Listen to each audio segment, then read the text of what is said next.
You think you're buying a $4 latte, but what if that mobile tap is doing something far more profitable for Starbucks? This isn't about coffee. It's about a $2 billion secret banking system disguised as a rewards program. Let's break it down. Starbucks didn't just build a coffee empire. They built a financial machine. In 2023, Starbucks reported over $2 billion in stored customer balances, more than 85% of U.S. banks have on deposit. Let that sink in. A coffee chain is holding more cash than thousands of banks, and you gave it to them. Every time you preload the Starbucks app with $25, $50, even $100, that money isn't sitting in your account like in a savings account. It's sitting with Starbucks, interest-free. And unlike a bank, they're not obligated to hold it, protect it under FDIC insurance, or even return it if you forget about it. Starbucks gets the cash up front. You get points, stars, and the illusion of convenience. Now here's where it gets smart, diabolically smart. Starbucks invests that money, not just holds it. They use the funds sitting in your unused balance to generate return through low-risk short-term instruments, like treasuries. They're essentially running a float business, but instead of paying you interest like a bank would, they pocket the return. And you? You get a free drink every 75 stars, which leads us to the next illusion, the rewards program. Stars sound like a game. They're not. They're a psychological conversion tool. You don't think in dollars, you think in digital tokens. Buy a $4.95 latte, that's 50 stars. Accumulate 150 stars, free drink. But here's the trick. Customers spend more when the money doesn't feel real. Preloading $50 makes purchases feel painless. It detaches spending from the physical act of payment. Behavioral economists call this the decoupling effect. And Starbucks knows it works. On average, app users spend 3 times more than walk-ins. They visit more often. They order more items. Why? Because the app is frictionless and loaded with rewards, reminders, and urgency.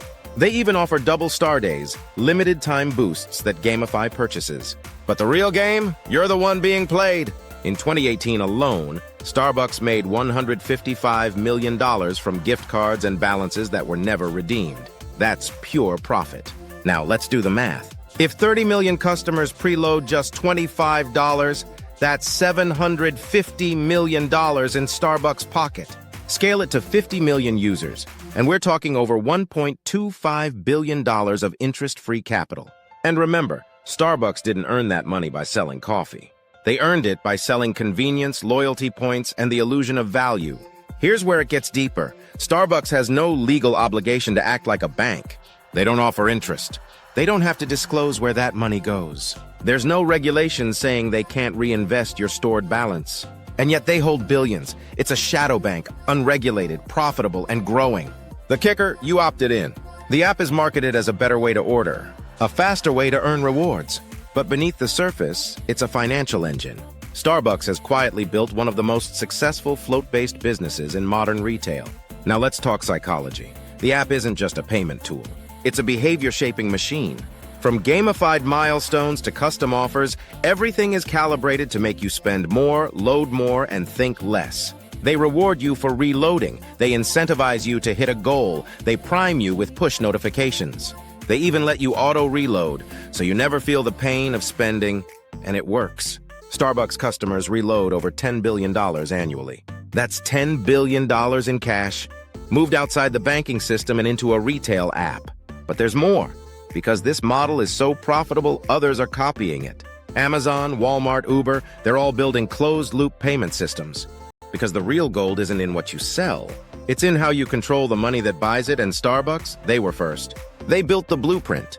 Now let's pull the final thread. Why does Starbucks offer double stars, birthday drinks, and limited red cup promos? Not because they love you, because these campaigns drive preloads. And those preloads, they fund operations, fuel growth, and inflate revenue without selling a single extra cup of coffee. But let's go deeper. When a consumer loads $50 onto their Starbucks card, they may only spend $35. The rest sits idle or forgotten. Multiply that by millions of users, and Starbucks sits on a treasure chest of forgotten funds. And because it's prepaid, it counts as liability, not revenue, until it's spent. Which gives Starbucks a cleaner-looking income sheet and a massive pool of off-the-books capital. Now compare this to traditional banking. If you deposit $1,000 into a savings account, The bank must hold reserves, report the deposit, and pay you interest. Starbucks, they pocket it and pay you in drink stickers. Let's talk legal gray zones. Starbucks isn't a licensed bank. It doesn't have FDIC insurance. Your Starbucks balance could vanish overnight in a business collapse, and you'd have zero recourse. Yet 30 million Americans trust Starbucks more than a credit union. In financial terms, this is known as non-depository arbitrage. Companies taking on deposit-like funds without regulatory responsibility. And regulators are starting to notice. In 2024, the CFPB proposed new rules that could impact Starbucks, Walmart, and other retail fintechs. These rules might require them to treat customer balances more like traditional accounts, with disclosure rules, security standards, and maybe even interest obligations. If that happens, Starbucks could lose a major strategic advantage. Let's rewind to why this matters. Starbucks isn't just selling caffeine. They're selling a financial product without calling it one. It's engineered to make you feel like a VIP while draining your purchasing control. They've mastered the blend of emotional marketing and behavioral finance. Preloads, feel-good stars feel like progress, red cups feel like tradition. But underneath it all, you're fueling one of the most efficient money machines in retail, and it's invisible. So the next time you order through the app, ask yourself, am I buying coffee, or am I investing in Starbucks interest-free? Because the answer is both. You didn't just buy a latte, you joined an unregulated financial loop. Now let's talk global.